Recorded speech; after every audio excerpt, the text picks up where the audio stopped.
ခိုရှိမီရဲ့ထက်တန်းကျောင်းကအသက်15နှစ်အရွယ်နာခါမူရာဆိုတဲ့ကောင်လေးကကျောင်းတက်စားနှစ်မှာပဲဟီယိုဆဲဆိုတဲ့ကောင်လေးကိုတစ်ဖက်သက်သဘောကျနေပါတယ်ဟီယိုဆဲကိုစတွေ့ခဲ့တဲ့အချိန်ကတော့ဝင်ဝင်အခမ်းအနားပွဲမှာဖြစ်ပြီးအားလုံးထဲမှာကွဲထွက်နေတဲ့သပင်းနီညိုရောင်ဝိုင်းဆက်နေတဲ့မျက်လုံးတွေနဲ့ပြုံးလိုက်ရင်တောက်ပသွားတဲ့အပြုံးလေးတွေကိုမြင်မြင်ချင်းချစ်မိသွားတာဖြစ်ပါတယ်ဒါပေမဲ့တလားကြာသွားတဲ့အထိတစ်ခါမှစကားမပြောဘူးသေးသလိုမျက်လုံးချင်းအကြည့်ဆုံမှုတောင်မနှဲလုံးနေခဲ့ရပါတယ်အဲဒါကြောင့်ဒီနေ့မှာတော့တငယ်ချင်းဖြစ်အောင်လုပ်မယ်ဆိုပြီးစကားသိချပြောဖို့ဆုံးဖြတ်ချက်ချလိုက်ပါတယ်ဒီလိုနဲ့ကြောင်းစင်းတဲ့အချိန်စကားတော့ပြောမယ်ဆိုပြီးအခြေအနေစောင့်ကြည့်နေတော့ဟီယိုဆဲရလည်းစာမပြီးသေးလို့ဆိုပြီးမပြန်မဲစာထိုင်လုံးနေခဲ့ပါတယ်နာခါမူရာကတော့ဟီယိုဆဲနဲ့စကားပြောဖို့တလားလုံးလုံးပြင်ဆင်ထားတာမို့အဆင်ပြေမှာပါဆိုပြီးသူ့ကိုယ်သူအားပေးနေခဲ့ပါတယ်အဲ့ဒီအချိန်ဟီယိုဆဲကိုတငယ်ချင်းကအတူတူပြန်အောင်ဆိုပြီးလာခေါ်ပေမဲ့ဟီယိုဆဲကတော့ခဏဆောင်ဆိုပြီးစာအုပ်ပဲသိမ်းမေးလုံးနေခဲ့ပါတယ်စိတ်ကူးထဲမှာတိုင်ရင်ဆောင်နေခဲ့တဲ့နာခါမူရာကတော့ဟီယိုဆဲနာကိုသွားပြီးကော်ဖီဆိုင်အတူတူထိုင်အောင်ဆိုတဲ့စကားကိုပြောလိုက်ပါတယ်ဟီယိုဆဲကလည်းသွားကြမယ်လို့ပြန်ပြောလိုက်ပေမဲ့တကယ်တမ်းကျစိတ်ကူးတက်တာဖြစ်နေခဲ့ပါတယ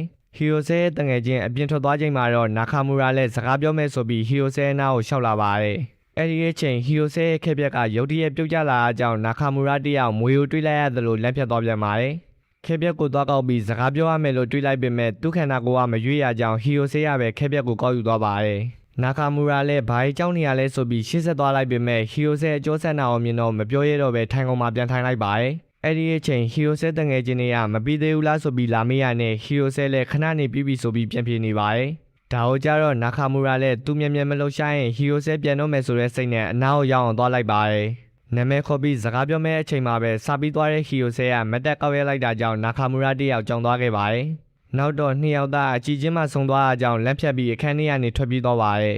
်နာခါမူရာလည်းဟီယိုဆဲရှေ့ကိုရောက်ရင်ခေါင်းထဲမှာစီစဉ်ထားသမျှအကုန်ပလာရဲ့ကြီးဖြစ်ကုန်တာကြောင့်ဘယ်လိုလုပ်ရမလဲဆိုပြီးတိုင်ပတ်နေခဲ့ပါတယ်ဟီယိုဆဲအခန်းထဲကထွက်သွားတဲ့အချိန်ရုတ်တရက်လွယ်ထဲကနေလက်ကင်ဘွားလေးပြုတ်ကျလာပါတယ်နာခါမူရာလည်းအခွင့်ကောင်းပဲဆိုပြီးလက်ကင်ဘွားကိုပြေးကောက်ပြီးပေးလိုက်ပေမဲ့ထုံးစံအတိုင်းစိတ်ကူးပဲဖြစ်နေခဲ့ပါတယ်စိတ်ကူးထဲမှာအကုန်အစင်ချောနေခဲ့ရကြောင်းအဲ့ဒီအတိုင်းပဲလုံးမဲ့ဆိုပြီးပြင်နေတော့မှပဲတမ်းမော်တယောက်ကလက်ကင်ဘွားကိုမြင်သွားခဲ့ပါတယ်ဒါနဲ့ဟီယိုဆဲကိုလှမ်းခေါ်ပြီးကောက်ပေးမလို့ပြင်နေရအောင်နာခါမူရာမြင်သွားပြီးအလူမခံနိုင်တာနဲ့ပြီးသွားပါတယ်နောက်တော့အတမ်းမော်လက်ထဲရောက်ခံနေတဲ့ဘဝကိုခြေထောက်နဲ့ဖိထားလိုက်ပြီးသူကိုယ်တိုင်ပဲယူပေးလိုက်ပါတယ်အားလုံးလည်းသူ့ရဲ့ပြုမှုကြောင့်ကြောင်သွားကြသလိုသူကိုယ်တိုင်လည်းဒီလိုလုပ်လိုက်တာအမုန်းခံရတော့မှလားဆိုပြီးပောက်ကွဲနေခဲ့ပါတယ်ဒါနဲ့ထုံးစံအတိုင်းသူ့အခန်းထဲမှာမွေးထားတဲ့ရေပွဲကိုရင်ဖွင့်လိုက်တော့ရေပွဲကလက်ကိုမှန်မော်တင်ပြီးအားပေးလိုက်ပါတယ်ဒီတော့မှအချိန်ကြီးအများကြီးကျန်သေးရဲ့ဆိုတာကိုမြင်လာသလိုတငယ်ချင်းဖြစ်အောင်လုပ်မယ်ဆိုပြီးလည်းအားမွေးလိုက်ပါတယ်ဒီလိုနဲ့ကျောင်းဖွင့်ရက်မှာတော့ဟင်းချက်အတန်းရှိရနဲ့ကျောင်းသားတွေအလုံးအတန်းထဲမှာကိုစီချက်ဖို့ပြုတ်ဖို့လုပ်နေခဲ့ကြပါတယ်နာခါမူရာကလည်းအေဘရွန်ဝင်ထားတဲ့ဟီယိုဆဲရဲ့ချစ်စရာကောင်းတဲ့ပုံစံကိုကြည့်ပြီးသူတို့လက်ထပ်ကြတဲ့အခါကျရင်လည်းဒီလိုပဲများလားလို့စိတ်ကူးရင်နေခဲ့ပါတယ်အဲ့ဒီအချိန်တာဝန်ကျဆီယာမကိုကျောင်းကြီးကလာခေါ်တာကြောင့်ဆီယာမလည်းဓာတ်ရည်မီးနဲ့ပတ်သက်တာတွေမလုပ်ဖို့မှပြီးထွက်သွားပါတယ်အဲ့ဒါကြောင့်အားနည်းရဲ့ကျောင်းသားတွေလည်းဘာလို့ရမှန်းမသိဖြစ်နေတဲ့အချိန်အခန်းထဲမှာတောင်းတင်နေတဲ့ရေပွဲရှင်တွေကိုတွေ့သွားခဲ့ကြပါတယ်အားလုံးကရေပွဲရဲ့ပုံစံကိုကြည့်ပြီးကြက်သိမ်းထားနေကြပေမဲ့ရေပွဲကြောင့်ကျဉ်ညက်နေတဲ့နာခါမူရာကတော့ကောက်ခိုင်ပြလိုက်ပါတယ်ဒါအောင်မြင်တော့ဟီယိုဆဲကလည်းကျန်တဲ့တကောင်ကိုကိုင်လိုက်တာကြောင့်အားလုံးလည်းတန်အန်တော်နဲ့ဟီယိုဆဲနာကိုဝိုင်းသွားကြပါတယ်အဲ့ဒီအချိန်ရုတ်တရက်ဟင်းချက်အတန်းမှာရေပွဲရှိနေတာဒီရေပွဲတွေကိုဟင်းနဲ့ထက်ချက်ရမှာလားဆိုတဲ့အတွေးတွေဝင်လာကြပါတယ်အဲ့ဒါကြောင့်ကျောင်းသားတွေကလည်းဒီလောက်ချစ်စရာကောင်းတဲ့အကောင်တွေကိုမတက်ရပါဘူးဆိုပြီးဆီယာမမသိခင်လှုပ်ပေးဖို့စီစဉ်ကြပါတယ်ဒါပေမဲ့အတန်းချင်းဖြစ်နေတော့အပြင်းလဲသွားလို့မရတဲ့အကြောင်းလောလောဆယ်မှာဆီယာမမမြင်အောင်ဖွက်ထားခဲ့ဖို့ဆုံးဖြတ်လိုက်ပါတယ်ဒါနဲ့ရေပွဲတွေကိုအဲ့ဒီအချိန်အထိအသက်ရှင်နေအောင်ရေစိမ်ထားလိုက်မယ်ဆိုပြီးရေချိုးထွက်တဲ့ပိုက်ကိုဖွင့်ဖို့လုပ်လိုက်ပါတယ်ဒါအောင်မြင်တော့နာခါမူရာလည်းရေချိုးနဲ့ဆိုရင်ရေပွဲတွေတေးလိုက်မယ်ဆိုပြီးအလန်တကြားနဲ့အော်ပြောလိုက်ပါတယ်ဒီလိုနဲ့ပဲမရည်ရွယ်ထားတဲ့အချိန်ကြတော့မှဟီယိုဆဲနဲ့စကားပြောပြသွားခဲ့ရကြောင်းသူ့ကိုယ်သူလည်းမယုံနိုင်လောက်အောင်တုံ့လုံးနေခဲ့ပါတယ်အဲ့ဒီအချိန်တခြားဆရာတရားဝင်လာပြီးကျောင်းသားတွေစုယုံနေတာကိုမြင်တော့ဘာလဲဆိုပြီးအတင်းလိုက်ကြီးရာကနေရေပွဲတွေကိုမြင်သွားခဲ့ပါတယ်အဲ့တော့မှဆရာကရေပွဲတွေကိုတတ်ဖို့မဟုတ်ပဲလေးလာကိုထားထားဖြစ်ကြောင်းရှင်းပြရင်ရေပွဲနေလို့ရအောင်မှတခါရေးစီစဉ်ပေးသွားခဲ့ပါတယ်အဲ့ဒီနောက်ဆီယာမပြန်ဝင်လာရတဲ့ကျောင်းသားတွေလည်းထုံးစံအတိုင်းချက်ပြုတ်နေကြတဲ့အချိန်နာခါမူရာတယောက်ကတော့ငုတ်တုတ်ထိုင်နေခဲ့ပါတယ်သူနာကိုဟီယိုဆဲရောက်လာချိန်မှာတော့ပြာရခက်နေခဲ့ပေမဲ့ဟီယိုဆဲကတော့နာခါမူရာကျေးဇူးနဲ့ရေပွဲတွေအသက်ရှင်သွားလို့ကျေးဇူးတင်တယ်ဆိုပြီးပြောလာပါတယ်နောက်ပြီးရေပွဲကိုကင်မှုတာဒါပထမဆုံးပဲလို့ပြောရင်ရေပွဲဆုပ်သွားတဲ့လက်ကအဆက်လေးတွေကိုကြည့်ရင်ရင်နေခဲ့ပါတယ်အဲ့ဒီအချိန်နာခါမူရာကတော့ဒါအခွင့်ကောင်းပဲဆိုပြီးတငယ်ချင်းလောက်ရအောင်ဆိုတဲ့စကားကိုပြောဖို့ပြင်လိုက်ပါတယ်ဒါပေမဲ့ကွက်တီမှာပဲရေပွဲတစ်ကောင်ကျန်နေခဲ့တာကိုဟီယိုဆဲကမြင်ပြီးအလန်တကြားနဲ့ကောက်ကန်လိုက်ပါတယ်နောက်တော့မှခုနကတော့နာခါမူရာတခုခုပြောပြင်လိုက်တာလားဆိုပြီးမေးကြည့်ပေမဲ့နာခါမူရာကတော့မဟုတ်ဘူးလို့ပဲပြန်ပြောလိုက်ပါတယ် အဲ့ဒီအချိန်မှာပဲရေပွဲကသူ့ရဲ့ညီကြီးတွေကိုနာခါမူရာရဲ့မျက်နှာစီကိုပြန်ပစ်လိုက်ပါတယ်မျက်နှာတစ်ခုလုံးညစ်ပတ်သွားတာကိုကြည့်ပြီးဟီယိုဆေးကခွတ်ထုတ်ခွက်လန့်ရနေခဲ့ရကြောင်းနာခါမူရာလည်းသူကြိုက်နေတဲ့သူကိုပြောင်းအောင်လုပ်နိုင်ခဲ့ရပဲဆိုပြီးကြံဖန်ကုန်ယူနေခဲ့ပါတယ်ဒီအပိုင်းမှာတော့ညဘက်မှာနာခါမူရာတယောက်ဟီယိုဆဲနဲ့နည်းနည်းတော့ဖြစ်ဖြစ်နီးစပ်အောင်လုပ်ဖို့ BS စာအုပ်ဖတ်ပြီးလေ့လာနေခဲ့ပါတယ်။ဖွင့်ပြောရမယ့်ချိန်ရောက်ရင်လည်းချစ်တဲ့ဆိုတဲ့စကားကိုဒီလိုပြောရတာပါလားဆိုပြီးစာအုပ်ထဲမှာသိချရဲ့ခြာရေးနေပါတယ်။သူပြင်ဆင်တဲ့အလုံးပြီးသွားချိန်မှာတော့အာရပါရအော်ဟင်းနေခဲ့ရကြောင်းတစ်ဖက်ခန်းမှာရှိတဲ့ညီမဖြစ်သူလည်းဘယ်ချိန်ရောက်နေပြီလဲဆိုပြီးပိတ်အော်ပစ်လိုက်ပါတယ်။ဒီလိုနဲ့ကြောင်းဖွင့်ရမှာတော့မိတ်ကလေးတွေကအသစ်ထွက်ထားတဲ့ BS စာအုပ်ကြောင့်ပြောနေကြတော့ပိုးဟက်တကောင်ကအခန်းထဲကိုကျူးကျော်ဝင်လာပါတယ်။အားလုံးလည်းပိုးဟက်ကိုမြင်တော့လက်ဖြတ်ပြီးထွက်ပြေးနေကြတဲ့အချိန်နာခါမူရာကတော့အိတ်ချင်မှုတူနဲ့အခန်းစီကိုလာနေခဲ့ပါတယ်။ခေါင်းထဲမှာလည်းမင်းညာဖက်ခဲ့တဲ့ BS စာအုပ်ထဲရလို့ဟီယိုဆဲကိုဘယ်လိုချင်းခဲ့ရမလဲဆိုတာတွေကိုပဲတွေးနေပါတယ်။မျက်လုံးကိုလည်းမှိတ်ထားခဲ့ရကြောင်းအခန်းထဲကလူတွေထွက်ပြေးလာတာကိုမမြင်မဲ့အခန်းဘဝကိုရောက်လာခဲ့ပါတယ်။သူ့ကိုမြင်တော့မိန်းကလေးတစ်ယောက်ကပိုးဟက်ကိုမြင်ရှင်းပေးစမ်းဆိုပြီးအခန်းထဲကိုဆွဲသွင်းလိုက်ပါတယ်။အတန်းမော်ရီကလည်းဘေးမှာဝိုင်းပြီးသူ့ကိုကြည့်နေခဲ့ရကြောင်းနာခါမူရာလည်းသူ့အဆုံးသတ်ပြီးမှဖြစ်တော့မဲ့အချိန်ကြီးဆိုတာကိုသိသွားခဲ့ပါတယ်။အဲ့ဒီအချိန်ကွက်တီမှာပဲဟီယိုဆဲကအခန်းထဲကိုရောက်လာခဲ့ရကြောင်းနာခါမူရာလည်းသူ့ပတ်ထားတဲ့စာအုပ်ကိုသတိရသွားခဲ့ပါတယ်။စာအုပ်ထဲမှာတော့ဇက်လိုက်မင်းသားကိုပိုးဟက်ပင်ကြီးကဖမ်းခေါ်သွားခဲ့ရကြောင်းနောက်ထပ်မင်းသားကလိုက်ခဲ့ရပါတယ်။အဲ့ဒါကြောင့်လာခဲ့ပြီးတဲ့မင်းသားကိုအဖမ်းခံထားရတဲ့မင်းသားကကျေးဇူးရတင်ပြီးဟီရိုအဖြစ်သတ်မှတ်လိုက်ပါတယ်။ဒါကိုသတိရသွားတဲ့နာခါမူရာလည်းဟီရိုဆဲရဲ့ရှိမှသူဟာအကိုရတဲ့ပုံစံဖြစ်နေခြင်းအကြောင်းပိုးဟက်ကိုရအောင်ဖမ်းမယ်ဆိုပြီးအတင်းလိုက်ပါတယ်။နောက်တော့သူ့လွယ်ထဲကစာအုပ်ကိုခေါက်လိုက်ပြီးပိုးဟက်ကိုအပြင်လွတ်ပစ်လို့ရအောင်စာအုပ်ပေါ်တက်ခိုင်းလိုက်ပါတယ်။ပိုးဟက်ကလည်းအစီအစဉ်တိုင်းတက်လာခဲ့ရကြောင်းနာခါမူရာလည်းဟီယိုဆဲဘက်လက်ပြီးဘလို့လဲသူ့ကိုအထင်ကြီးသွားရည်လားဆိုပြီးစိတ်ထဲကနေလှမ်းမိနေခဲ့ပါတယ်။ဟီယိုဆဲကလည်းနာခါမူရာကိုအံအားသင့်တဲ့မျက်နှာနဲ့ကြည့်နေခဲ့တဲ့အချိန်ပိုးဟက်ကနာခါမူရာရဲ့အင်ကြီးလက်ပေါက်ကနေအထဲကိုဝင်ချသွားပါတယ်။ဒါကိုမြင်လိုက်ရတဲ့အတန်းမော်ရီကလည်းကြက်သိန်းနေထကုန်ကြသလိုနာခါမူရာတယောက်လည်းလှုံ့မရပြူမရနဲ့တက်တော့ဝင်ဖြစ်သွားခဲ့ပါတယ်။ဒီလိုနဲ့ကြိုက်တဲ့ဖျားဆင်းခဲ့ပါဆိုပြီးဆူတောင်းနေတော့တက်တီရှိတဲ့ဟီယိုဆဲကအခန်းထဲကိုဝင်ချလာပြီးနာခါမူရာအင်ကြီးထဲမှာရှိတဲ့ပိုးဟက်ကိုလိုက်ရှာပါတယ်။နာခါမူရာလည်းသူ့အင်ကြီးထဲဝင်လာတဲ့ဟီယိုဆဲရဲ့လက်အထီးအတွေ့ကြောင့်ပိုပြီးတုံလုံးနေတော့မှပဲပိုးဟက်ကိုရှာတွေ့သွားခဲ့ပါတယ်။နောက်တော့ဟီယိုဆဲကပိုးဟက်ကိုလက်နဲ့ကင်ပြီးအခန်းပြတင်းပေါက်ကနေပြန်လွှတ်ပေးလိုက်ပါတယ်။အဲဒီအချိန်ဟီယိုဆဲရဲ့အထီးအတွေ့ကိုခန်းစားလိုက်ရတဲ့နာခါမူရာတယောက်ကတော့မျက်ရည်တွေစီးကျနေခဲ့ပါတယ်။ဒါကိုဟီယိုဆဲကပိုးဟက်ကြောက်လို့ငိုရဲထင်ပြီးထွက်သွားပြီလို့ပြောနေပေမဲ့နာခါမူရာကတော့စိတ်ထဲကနေပိုးဟက်ကိုကျေးဇူးတင်နေပါတယ်။နေ့လေထမင်းစားချိန်မှာလည်းနာခါမူရာကသူ့ရဲ့လက်ဆွဲတော့ BS စာအုပ်ကိုဖန်ရင်တယောက်တည်းထမင်းစားနေခဲ့ပါတယ်။စာအုပ်ထဲမှာတော့မင်းသားနှစ်ယောက်ကခွန်ကျွေးနေခဲ့ရကြောင်းတရက်ကျရင်ဟီယိုဆဲနဲ့ထမင်းအတူတူစားကျင်လိုက်တာဆိုပြီးတွေးနေပါတယ်။ခေါင်းထဲမှာလည်းဟီယိုဆဲကိုမုန်းခွန်ကျွေးနေတဲ့ပုံရိပ်တွေပဲမြင်ပြီးလမ်းလျှောက်လာခဲ့ရကြောင်းကျမ်းမြင့်မှရှိနေတဲ့ရေပုံးကိုမမြင်ပဲတိုက်မိပြီးချော်လဲသွားပါတယ်။အတန်ကြားလို့ထွက်ကြီးရဲ့ဟီယိုဆဲလည်းလဲကျနေတဲ့နာခါမူရာကိုထူပေးရင်အနားမှာရှိနေတဲ့ BS စာအုပ်ကိုမြင်သွားခဲ့ပါတယ်။ဒါနဲ့နာခါမူရာရဲ့စာအုပ်လားလို့မေးလိုက်ပေမဲ့အစခံရမှကြောက်တဲ့နာခါမူရာလည်းမဟုတ်ဘူးလို့လိန်ဖြေလိုက်ပါတယ်။ဒါနဲ့ဟီယိုဆဲကအတန်နေရလူတွေကိုမေးကြည့်လိုက်ချိန်မှာအားလုံးကအဲ့ဒီစာအုပ်ကယောက်ျားလေးချင်းကြိုက်တာဆိုပြီးဝိုင်းပြောကြပါတယ်။ဒါကိုကြားတော့နာခါမူရာလည်းသူ့အလဲတဲ့အကြောင်းတော့ရေကူးရင်အောက်ခံပေါင်းပြီးကြံခဲ့တဲ့အဖြစ်ကိုအမှတ်ရတော့ပါတယ်။အဲတုန်းကလည်းဆရာအခန်းထဲမှာအခုလိုမေးတဲ့အချိန်ကျောင်းသားတွေကပျောက်တဲ့သူအခုချိန်ဘာမှမပါပဲဖြစ်နေမှာပေါ့ဆိုပြီးရင်နေကြပါတယ်။ဒါကြောင့်ဒီတစ်ချိန်မှာတော့နာခါမူရာလည်းမတိကျအောင်ဆောင်နေလိုက်ပြီးစာအုပ်ကိုပါအဆုံးခံလိုက်ပါတယ်။ဒီလိုနဲ့ညနေကျောင်းစင်းရင်ရောက်တော့စပိန်အသစ်ဖောင်တင်နေတာနဲ့ဆရာများနားနေကန်ထဲကိုဝင်လာခဲ့ပါတယ်။အဲဒီမှာဆရာတယောက်ကသူ့ရဲ့ BS စာအုပ်ဖတ်နေတာကိုမြင်လိုက်ရတော့နာခါမူရာလည်းအံ့ဩသွားခဲ့ပါတယ်။ဆရာကတော့ဇလန်းလေးကိုစိတ်ဝင်စားလို့ဖတ်နေရဖြစ်ကြောင်းနဲ့အရန်စိတ်ကူးရင်ဆန်လို့နဲ့ဆိုပြီးမှတ်ချက်ပေးပါတယ်။ဒီလိုနဲ့အပြင်ကိုရောက်လာခဲ့တဲ့နာခါမူရာလည်းသူ့ရဲ့စာအုပ်ဆုံးရှုံးလိုက်ရပြီဆိုတာသိတော့အသစ်ထပ်ဝင်မယ်ဆိုပြီးစာအုပ်ဆိုင်ကိုရောက်လာပါတယ်။ပုံစံတူစာအုပ်တွေကတအုပ်ကိုကောက်ကန်လိုက်ချိန်မှာပဲဒီစာအုပ်ထဲကအတိုင်းဆိုအဆုံးသက်မှာအမြဲကောင်းတာရဲ့ကြီးဖြစ်မှာပဲလို့တွေးမိနေပါတယ်။ဒါပေမဲ့အပြင်လက်တွေ့ရသူကတော့ရှက်ဖို့ကောင်းတဲ့ပုံစံတွေကိုပဲပြနေခဲ့တာဆိုပြီးစိတ်ညစ်နေတော့သူ့ကိုမြင်သွားတဲ့ဟီယိုဆဲကလာနှုတ်ဆက်ပါတယ်။ဟီယိုဆဲကစာတင်တာတစ်လပဲရှိသေးပေမဲ့နာခါမူရာရဲ့တလွဲပုံစံတွေကြောင့်မှတ်မိနေရလို့ပြောတော့နာခါမူရာလည်းသဘောကျနေခဲ့ပါတယ်။နောက်တော့ဟီယိုဆဲကဘာစာအုပ်ဝယ်မလို့လဲဆိုပြီးမေးတော့နာခါမူရာလည်းသူ့ကိုစမှဆိုတာနဲ့ဘာဖြစ်ရမှန်းမသိဖြစ်သွားပါတယ်။ဟီယိုဆဲကတော့လူတကိုအကြိုက်တစ်မျိုးမို့ကိုကြိုက်ရအောင်ကြိုက်လို့ရပါတယ်ဆိုပြီးပြောတော့မှနာခါမူရာလည်းသူမဟုတ်တာလုံးနေရမဟုတ်ပဲဘာကြောင့်နေရလဲဆိုပြီးတွေးမိသွားပါတယ်။သူကြိုက်တဲ့ဇက်ကောင်ဆိုရင်လည်းအရာရာကိုရဲရဲဝံ့ဝံ့မဲ့ဖြစ်ရှင်းမှမို့သူလည်းပြောလိုက်ရမလားဆိုပြီးတွေးနေတော့ဟီယိုဆဲကဘာဝယ်မှလဲဆိုပြီးနောက်တစ်ချိန်ထပ်မေးပြန်ပါတယ်။အဲ့ဒီမှာပဲနာခါမူရာတယောက်မလွဲရမနေနိုင်ဆိုတဲ့အတိုင်းအနားမှာရှိနေတဲ့စာအုပ်တော့ကိုအလွယ်တကူပဲကောက်ကင်ပြလိုက်ပါတယ်။စာအုပ်ကိုမြင်တော့ဟီယိုဆဲလည်းလူတိုင်းအကြိုက်တစ်မျိုးစီပဲတော့ဆိုပြီးနောက်မှတွေ့မယ်လို့ပြောရင်ချက်ချင်းထွက်သွားပါတယ်။ဒီတော့မှနာခါမူရာလည်းဘာဖြစ်သွားရလဲဆိုပြီးစာအုပ်ဖုံးကိုသိချကြည့်လိုက်တော့သူကင်ထားတာချုပ်တီးချင်းဆိုတဲ့စာအုပ်ကြီးဖြစ်နေခဲ့ပါတယ်။ ဒီအပိုင်းမှာတော့ဂီတာကန်ထဲမှာဟီယိုဆဲကိုတငယ်ချင်းတွေတန်ရှင်းဆုလုပ်နေကြပါတယ်ယောက်ျားလေးချင်းချင်းစကားပြောနေရတွေကိုအတန်းမော်မိတ်ကလေးတွေကတော့တော့ရေဘော်တွန်နဲ့ရွေးပြီးရှင်းနေခဲ့ကြပါတယ်အလုံးပြီးလို့အတန်းစီပြန်လာတော့လဲမိတ်ကလေးနှစ်ယောက်ကအတူပါလာတဲ့တငယ်ချင်းဟီဖူမီကိုခုနကမြင်ကွင်းကိုပုံပြန်ဆွဲပေးဖို့ပြောနေကြပါတယ်တိုက်တိုက်ဆိုင်ဆိုသလိုပဲနောက်တစ်ချိန်ကပုံဆွဲခြင်းဖြစ်ပြီးဆီယာမကပုံဆွဲခံမော်ဒယ်အနေနဲ့ဟီယိုဆဲကိုရွေးချယ်လိုက်ပါတယ်အကြောင်းကတော့ဒီနေ့က20ရက်နေ့ဖြစ်ပြီးဟီယိုဆဲရဲ့ခုံနံပါတ်က20ဖြစ်နေရကြောင်းပဲဖြစ်ပါတယ်အစားကတော့ပုံဆွဲရမှာကိုစိတ်ညစ်စရာကောက်လိုက်တာဆိုပြီးညူးနေတဲ့နာခါမူရာတယောက်ကတော့သူဆွဲရမယ့်သူဟာဟီယိုဆဲဖြစ်နေရကြောင်းတက်ကြွသွားပါတယ်ဟီယိုဆဲကအားလုံးဆွဲလို့ရအောင်အလဲမှာဝင်ထိုင်ပေးခဲ့ပြီးနာခါမူရာကတော့သူ့ရဲ့လက်စွမ်းကိုစာရွက်ပေါ်မှာချပြနေခဲ့ပါတယ်ဟီယိုဆဲရဲ့ပုံလူဆွဲတဲ့နေရာမှာဘယ်သူမှသူ့ကိုရှင်းနိုင်မှာမဟုတ်ဘူးဆိုပြီးလေတိုက်နေတော့သူ့ဘေးမှာထိုင်နေတဲ့ဟီဖူမီရဲ့ပုံကိုမြင်သွားခဲ့ပါတယ်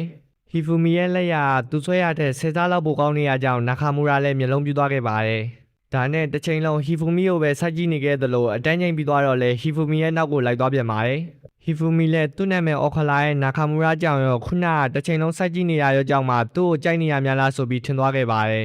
အဲ့ဒီအချိန်နာခါမူရာကသူကဟီဖူမီရဲ့ဖန်မှာဆိုပြီးခုနကဆွဲထားတဲ့ဟီယိုဆဲရဲ့ပုံလေးပေးလို့ရမလားလို့တောင်းလိုက်ပါတယ်တခါမှဖန်ဆိုပြီးအပြောမခံရဘူးတဲ့ဟီဖူမီလည်းလမ်းပြီးရှက်သွေးဖြာကုန်သလိုနာခါမူရာလိုချင်တဲ့ပုံကိုလည်းအပန်းမကြီးရနဲ့ပေးလိုက်ပါတယ်နောက်တနေ့ကျောင်းချင်းမှာတော့တငယ်ချင်းတွေကဟီဖူမီကိုမနေ့ကသူတို့တွေ့ခဲ့တဲ့မြင်ကွင်းကိုပုံဆွဲပြီးပြီလားဆိုပြီးမေးရကြောင်းဟီဖူမီလည်းသူတို့ရှိမှလည်းလက်ဆွမ်းပြလိုက်ပါတယ်တငယ်ချင်းတွေလည်းမိုက်လိုက်တာဆိုပြီးယူကြည့်ရင်နောက်ထပ်ဆွဲထားတဲ့ပုံတွေကိုပါဆက်ကြည့်မိသွားပါတယ်အဲ့ဒီမှာနာခါမူရာပုံပါနေခဲ့ရကြောင်းနာခါမူရာကိုကြိုက်နေရလားဆိုပြီးဝိုင်းစားကြသလိုဖွင့်ပြောဖို့လည်းအားပေးနေကြပါတယ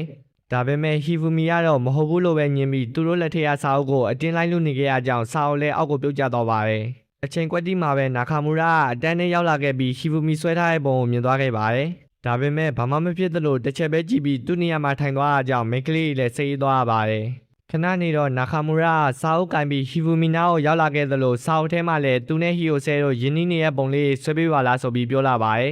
်ဟီဖူမီကလည်းရိုးရိုးပုံနေမဟုတ်ပဲမန်ဂါပုံစံဆွဲပေးလိုက်တာကြောင့်နာခါမူရာလည်းကျေးဇူးတင်ပြီးဖန်ဆိုရဲ့စကားကိုနောက်တစ်ကြိမ်ထပ်ပြောလိုက်ပါတယ်ဒီတစ်ခါမှလည်းဟီဖူမီတယောက်ရှက်သွေးဖြာကုန်သလိုအားကစားချိန်ရောက်တော့လဲတလွဲစွန်နေတဲ့နာခါမူရာကိုအပြစ်မမြင်တဲ့အပြင်ကြိုးစားဆော့ပေးနေရပဲဆိုပြီးတွေးတဲ့အထိအချစ်စိတ်တွေရှမ်းထွက်လာပါတယ်ဒါပေမဲ့သဘောမကောင်းတဲ့နီးပြားကတော့တလွဲစွန်နေတဲ့နာခါမူရာကိုပြစ်ဒဏ်အနေနဲ့အတန်းကျင်ပြီးမှတန်ရှင်းရေးလုပ်ခိုင်းခဲ့ပါတယ်နာခါမူရာလည်းဆရာကိုပွားစီလုပ်ပြီးလှုပ်ရှားရှိရတဲ့နဲ့တိမ့်စရာရှိရတဲ့တိမ့်နေတော့ပစ္စည်းရဲ့တိမ့်တဲ့အခန်းမှာဟီဖူမီရောက်နေခဲ့ပါတယ်ဟီဖူမီကကြွက်မိသားစုသူ့အတူနေတာကိုအထူးဆန်းလုပ်ပြီးကြည့်နေခဲ့သလိုနာခါမူရာကလည်းချစ်စရာလေးဆိုပြီးဝင်ကြည့်နေခဲ့ပါတယ်နောက်ပြီးဟီဖူမီကိုကျင်နာတတ်လိုက်တာဆိုပြီးပြောလိုက်တဲ့အကြောင်းဟီဖူမီတယောက်ရှက်သွေးဖြာလာပြန်ပါတယ်အဲ့ဒီအချိန်ဟီယိုဆေးကလည်းအထဲကိုဝင်လာပြီးသူတို့နဲ့အတူကြွက်မိသားစုကိုကြည့်နေတော့အပြင်ဘက်ကနေလုံခြုံရေးရတကားကိုတောက်ခတ်သွားခဲ့ပါတယ်အဲ့ဒါကြောင့်နာခါမူရာကိုတောင်းရောက်လဲဘလို့လောက်ရမယ်မသိအောင်ပြားခတ်သွားခဲ့ပေမဲ့ဘာမှလုပ်လို့မရတာကြောင့်လာဖွေပေးမဲ့အချိန်ကိုပဲစောင့်နေခဲ့ကြပါတယ်အစာပိုင်းမှာတော့စကားရေးလျှောက်ပြောနေကြပေမဲ့ကြာလာတော့လေဝင်တွေထွက်မရှိရနဲ့ပြင်ပန်းလာကြပါတယ်ဟီဖူမီနဲ့ဟီယိုဆဲတို့နှစ်ယောက်ကချွေးထွက်လာပြီးအတီးတီးအိပ်ပျော်သွားကြရာကနေဟီဖူမီရဲ့ခေါင်းကနာခါမူရာရဲ့ပခုံးပေါ်ကိုကျလာပါတယ်အဲ့ဒီအချိန်နာခါမူရာကတော့သူနဲ့အနီးကပ်မှရှိနေတဲ့ဟီယိုဆဲစီကနေရတဲ့အနှမ်းကြောင့်ဟီယိုဆဲအနာကိုပို့တိုးဖို့အတွက်ကြိုးစားနေခဲ့ပါတယ်အနာကိုရောက်ခံပြီးစက္ကန့်ပိုင်းလိုလောက်မှာတော့လုံခြုံရေးနဲ့နီးပြဆရာရောက်လာပြီးတကားကိုဆွဲပွင့်လိုက်တာကြောင့်နာခါမူရာလည်းတခိုးလူမိသလိုဖြစ်သွားခဲ့ပါတယ်နောက်တော့၃ယောက်သာအပြင်ကိုထွက်လာခဲ့ကြသလိုနီးပြကလည်းသူတာဝန်ပေါ်ရောက်ခဲ့တာအတွက်တောင်းပန်စကားပြောလာခဲ့ပါတယ်နောက်ပြီးညှင်းနဲ့နေပြီးမို့အတူပါလာတဲ့လူကိုလိုက်ဖို့ခိုင်းလိုက်မယ်ဆိုပြီးပြောတော့ဟီဖူမီနဲ့ဟီယိုဆဲတို့နှစ်ယောက်ကချက်ချင်းပဲလိုက်သွားကြပါတယ်ကျန်ခဲ့တဲ့နာခါမူရာကိုတော့နီးပြကလက်ကိုလှမ်းဆွဲလိုက်ပြီးသူများအိတ်နေတဲ့အချိန်မှာမတိအောင်အနံခိုးမရှိပါဘူးလေလို့စလိုက်ပါတယ်နာခါမူရာလည်းနီးပြမြင်သွားရပဲဆိုပြီးထူပူသွားရင်းကနေဟီယိုဆဲတို့နောက်ကိုပြေးလိုက်သွားခဲ့သလိုဟီဖူမီကလည်းအဲ့ဒီမြင်ကွင်းကိုမြင်ခဲ့ရပါတယ်သူမနာခါမူရာရဲ့ပခုံးပေါ်မှာမှီအိတ်နေတာကိုတတိယတော့လမ်းပြီးနိုးလာတဲ့အချိန်နာခါမူရာကဟီရိုဆဲနာကိုကပ်ဖို့လုပ်နေခဲ့ရကြောင်းအဲ့ဒါဘာများလဲဆိုပြီးသူမစိတ်ထဲမှာထူးဆန်းနေခဲ့ပါတယ်ဒီလိုနဲ့တိတ်ဆိတ်နေတဲ့သူမကိုနာခါမူရာအဆင်ပြေလားဆိုပြီးမေးလိုက်ချိန်မှာတော့အတွေးတွေအလုံးပျောက်သွားပြီးနာခါမူရာသဘောကောင်းလိုက်တာဆိုတဲ့အတွေးနဲ့အဆုံးသတ်သွားခဲ့ပါတယ်ဒီအပိုင်းမှာတော့နာခါမူရာနဲ့ဟီယိုဆဲတို့နှစ်ယောက်တငယ်ချင်းတွေဖြစ်သွားကြပါတယ်ဒါပေမဲ့ဒါတွေကလက်တွေ့မှာမဟုတ်ပဲဟီဖူမီဆွဲပြီးရဲ့ဇလန်းထဲမှာဖြစ်နေခဲ့ပါတယ်နာခါမူရာအတွက်ကတော့ဇလန်းဖြစ်နေရင်တောင်သူလိုချင်တဲ့အတိုင်းဟီယိုဆဲရဲ့ခြေဆုံးတငယ်ချင်းဖြစ်နေရလို့အပျော်ကြီးပျော်နေပါတယ်နာခါမူရာရဲ့အတွေးတွေထဲမှာလည်းဟီယိုဆဲနဲ့တငယ်ချင်းတောင်မဖြစ်သေးတာကိုဂဒင်မော်တီတက်နေခဲ့ပြီးအဲ့ဒီအတွေးကြောင့်လမ်းလေကောင်မှမျက်နှာကြီးပြုံးပြနေပါတယ်အဲ့ဒီအချိန်သူ့ကိုမြင်သွားတဲ့ဟီယိုဆဲကလှမ်းလုံးဆက်လာတာကြောင့်နာခါမူရာလည်းအတွေးရနေလက်ရှိကိုပြန်ရောက်သွားပါတယ် စပိန်နဲ့လာတဲ့သူ့ကိုဟီယိုဆေးကဘယ်ကနေလာလဲဆိုပြီးမေးတော့နာခါမူရာလည်းသူလာတဲ့ရက်ွက်နာမည်ကိုပြောပြပါတယ်။ဒါကိုဟီယိုဆေးကအတော်ဝေးရပဲဆိုပြီးပြောသလိုအိုမိုရီယာလည်းအဲ့ဒီဘက်မှာအရသာရှိရဲ့မုံချိုဆိုင်နေရှိရဲ့လို့ပြောပြပါတယ်။ဟီယိုဆေးသူ့အိမ်လာတော့အဲ့ဒီမုံကိုအရသာရှိကြောင်ပြောဘူးရဲ့လို့ပြောလိုက်တော့နာခါမူရာလည်းအိမ်ဆိုတဲ့စကားကြောင့်တွေးတက်သွားပါတယ်။အဲ့ဒီမှာနာခါမူရာဟီယိုဆေးတို့ကိုကြောင်းတူတူလာနေကြလားဆိုပြီးမေးလိုက်တော့အိုမိုရီယာလည်းသူတို့ကအိမ်ကြီးတော့မကြာခဏလာပြစ်တယ်လို့ပြန်ဖြေပါတယ်။အဲ့ဒါအပြင်သူတို့ကမူလာတန်းကလေးကခင်ခဲ့တဲ့တငယ်ချင်းတွေဆိုတာပြောပြလိုက်တော့နာခါမူရာလည်းအယုတ်ကျိုးပြက်ဖြစ်သွားပါတယ်။အဲ့ဒီအချိန်ကွက်တီမှာပဲမိစိန်သွားရတဲ့၃ယောက်သားလမ်းတစ်ဖက်ကိုကူလာကြသလိုအိုမိုရီနဲ့ဟီယိုဆဲတို့နှစ်ယောက်ကလည်းစကားရေးဆက်ပြောနေခဲ့ကြပါတယ်။အနောက်ကလိုက်လာတဲ့နာခါမူရာလည်းအိုမိုရီနေရာမှာသူ့သားဖြစ်လိုက်ပါတော့ဆိုပြီးတွေးနေတဲ့အချိန်ဟီယိုဆဲကဆိုင်တစ်ခုရဲ့မှန်ပေါင်လေးကရေပွဲကိုမြင်ပြီးရပ်သွားပါတယ်။နောက်တော့ဟိုတနေ့ကဟိချက်တင်တန်းကိုတတိယကြောင်းနဲ့နာခါမူရာကိုလည်းရေပွဲတွေချစ်တတ်တယ်မလားလို့မေးလိုက်ပါတယ်။နာခါမူရာလည်းသူဘလောက်တောင်ရေပွဲကိုရွတ်တဲ့ဆိုတာလေးကိုအာဘောင်အရင်တန်တန်နဲ့ပဲပြောပြလိုက်ပါတယ်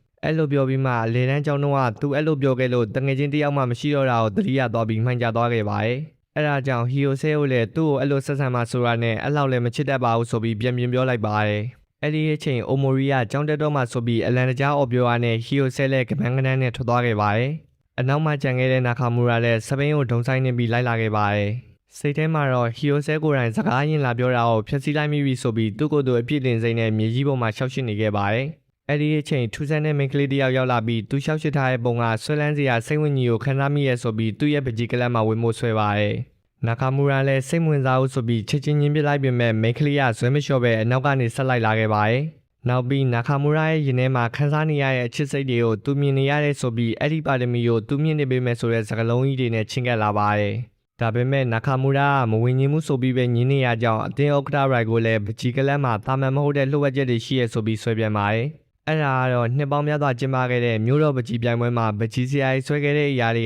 သူတို့ရဲ့လက်တွေ့ဘဝမှာတကယ်ဖြစ်လာကြတာဖြစ်ပါတယ်။အဲ့ဒါကြောင့်ဒီပြိုင်ပွဲကအာယုံစိုက်ခံနေရတဲ့ပြိုင်ပွဲတစ်ခုဖြစ်ပြီးအခုချိန်မှာလည်းကလပ်ထဲမှာလူတစ်ယောက်စာနေရပဲကျန်တော့ရဲ့လို့ပြောလိုက်ပါတယ်။ဒီတော့မှစိတ်ဝင်စားလာခဲ့တဲ့နာခါမူရာလည်းသူဆွဲလိုက်တဲ့အတိုင်းဖြစ်လာမယ်ဆိုရဲစိတ်တစ်ခုတည်းနဲ့တင်အတင်းနဲ့ဝင်ဖို့ဆုံးဖြတ်လိုက်ပါတယ်။ဒါပေမဲ့နာမည်ရေးပြီးလက်မှတ်မထိုးခင်ပကြီးကလပ်ဆိုတဲ့ခေါင်းစဉ်အောက်မှာတစ်ခုခုရှိနေတာကိုမြင်သွားခဲ့ရကြောင်းကတ်ထားရဲ့တိတ်ကိုခွာကြည့်လိုက်ပါတယ်။အဲ့ဒီမှာပဲဂမ်ဘီယာနဲ့6ချားစရာအတင်းဆိုပြီးဖြစ်နေတော့နာခါမူရာလည်းမဝင်တော့ဘူးဆိုပြီးထွက်သွားအောင်လုပ်လိုက်ပါတယ်။ဒီတစ်ခါမှာတော့ဥက္ကဋ္ဌရိုင်ကိုလည်းသူတို့ကလပ်ဖြတ်သိမ်းခံရတော့မှမို့ကုညီပါဆိုပြီးအသေးအံတွေကိုတောင်းပန်ပါတယ်။ဒါပေမဲ့နာခါမူရာကိုဘလို့မှဆွဲလို့မရတဲ့အဆုံးမှာတော့ရိုင်ကိုလည်းသူတို့အသေးအံထုတ်ထားတဲ့ဆေးပလင်းအနီရောင်လေးကိုပေးလိုက်ပါတယ်။နောက်ပြီးဒီပလင်းကိုဆောင်ထားတဲ့သူကသူလိုချင်တဲ့ကံကောင်းခြင်းတွေရောက်လာတတ်တာမို့အဲ့ဒါကိုလက်တွေ့မြင်ရပြီဆိုရင်ကလပ်ကိုလာကြွရမယ်လို့ပြောတော့ပါတယ်။နာခါမူရာလည်းမလိုချင်မှုဆိုပြီးပြန်ပေးပေမဲ့ရိုင်ကိုကချက်ချင်းလစ်ထွက်သွားခဲ့ရကြောင်းပလင်းကိုအတန်းနဲ့ထိယူလာခဲ့ရပါတယ်။အဲ့ဒီမှာထူးထူးဆန်းဆန်းဆိုသလိုပဲအဲ့ဒီပလင်ဆရောက်လာတဲ့အချိန်အစပြီးညနေကျောင်းစင်းတဲ့အထိဟီယိုဆေးကသူ့ကိုစကားရေးလာပြောနေခဲ့ပါ